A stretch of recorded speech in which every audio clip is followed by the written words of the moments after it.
Casablanca, Maroc, 3 avril 2025. Sous un ciel marocain baigné de soleil, le stade Larbi Zaouli vibrait d'une tension palpable ce jeudi après-midi. Les lionceaux indomptables du Cameroun, déterminés à se racheter après une entrée en lice manquée face au Burkina Faso, défaite 2-1, affrontaient l'Afrique du Sud lors de la deuxième journée de la phase de groupe de la Coupe d'Afrique des Nations des moins de 17 ans, Coupe d'Afrique des Nations U17 2025. Mais au terme d'un match intense, disputé et riche en occasions, les deux équipes se sont quittées sur un score nul et vierge, 0-0, un résultat qui complique sérieusement les affaires des Camerounais et place les Amajimbos sud-africains en pole position pour les quarts de finale. Dès les premières minutes, l'ambiance était électrique, bien que ternie par une bourde inattendue. Au moment de l'hymne national camerounais, le technicien du son s'est trompé, diffusant par erreur celui du Burkina Faso. Une fausse note vite corrigée, mais qui n'a pas empêché les lionceaux de chanter avec ferveur leur Au Cameroun, berceau de nos ancêtres, comme un prélude à leur détermination. Ce match, ils le savaient, était crucial, une victoire était impérative pour garder leur destin entre leurs mains dans ce groupe B relevé. Sur le terrain, les intentions camerounaises étaient claires dès le coup d'envoi. À peine 3 minutes de jeu, et déjà une première alerte, profitant d'une passe en retrait mal ajustée de la défense sud-africaine, un attaquant camerounais se retrouvait en position idéale, mais butait sur Lwandizo Radebe, le gardien des Amajimbos, vigilant sur sa ligne. Cette occasion manquée donnait le ton d'une première mi-temps où les lionceaux allaient multiplier les assauts, sans jamais trouver la faille. À la 9e minute, Marc-René Bandlek-Yos, bien placé au premier poteau à gauche, voyait sa tentative stoppée par un Radebe impérial. 7 minutes plus tard, à la 16e minute, c'était au tour d'André Jordan Emini Zibi de s'illustrer, sa frappe puissante aux abords de la surface était repoussée par le portier sud-africain, qui confirmait son statut de rempart infranchissable. À la 32e minute, l'avant-centre d'Oyili FC, pourtant en position favorable, était signalé hors-jeu avant de perdre son duel face au gardien. Puis, à la 41e minute, Arnold Massokon, entré en jeu 2 minutes plus tôt à la place de Franck Mafani Luma, tentait sa chance sur la gauche, mais Radebe, encore lui, s'interposait avec brio. Malgré cette avalanche d'occasions, le Cameroun peinait dans le dernier geste.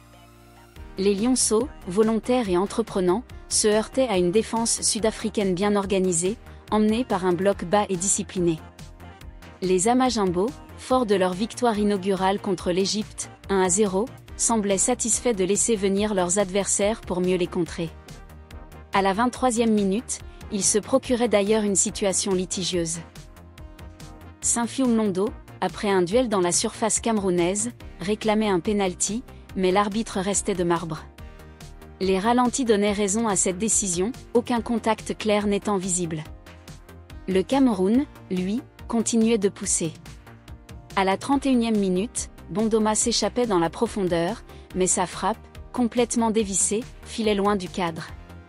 Peu après, Emini Zibi trouvait le poteau droit, arrachant des soupirs de frustration aux supporters camerounais présents dans les travées. Les lionceaux dominaient, mais leur manque de réalisme devant le but commençait à peser lourd. Au retour des vestiaires, le rythme baissait légèrement. Le Cameroun, toujours en quête d'un but libérateur, perdait en précision. À la 68e minute, une frappe lointaine, symbole de cette imprécision chronique, s'envolait hors cadre, loin des cages de Radebe. De son côté, l'Afrique du Sud sortait peu à peu de sa coquille, alternant entre un bloc bas et des incursions en contre-attaque. À la 71e minute, une longue balle en profondeur trouvait Saint-Fiou Mlondo à droite, mais sa passe en retrait était interceptée par une défense camerounaise vigilante. Le tournant du match intervenait à la 86e minute. Teboho Mlangeni, servi dans la profondeur, driblait le gardien camerounais et se retrouvait face à un but vide. Mais au moment de conclure, un défenseur des lionceaux, revenu in extremis, contrait sa tentative au premier poteau. Une occasion en or gâchée pour les Amajimbos, qui auraient pu sceller le sort de la rencontre. Dans les arrêts de jeu, le Cameroun jetait ses dernières forces dans la bataille. À la 90 plus 4 minutes, Abdul Razak Mbombo, entré en cours de jeu, héritait d'une ultime opportunité au premier poteau à gauche, mais manquait le cadre sous la pression adverse. Le coup de sifflet final retentissait dans un silence pesant pour les lionceaux, qui ne pouvaient se satisfaire de ce point du nul. Au classement provisoire du groupe B, l'Afrique du Sud, avec 4 points, occupe la tête et n'a besoin que d'un match nul lors de la dernière journée pour valider son billet pour les quarts. Le Cameroun, avec un seul point, pointe à la 3e place, en attendant l'issue du match Égypte-Burkina Faso, prévu plus tard dans la soirée. Pour espérer voir le tour suivant, les Lionceaux devront impérativement s'imposer face aux Pharaons égyptiens dimanche, lors de la 3e et dernière journée de la phase de groupe. Ce match nul et vierge raconte une histoire de domination stérile pour le Cameroun et de résilience pour l'Afrique du Sud.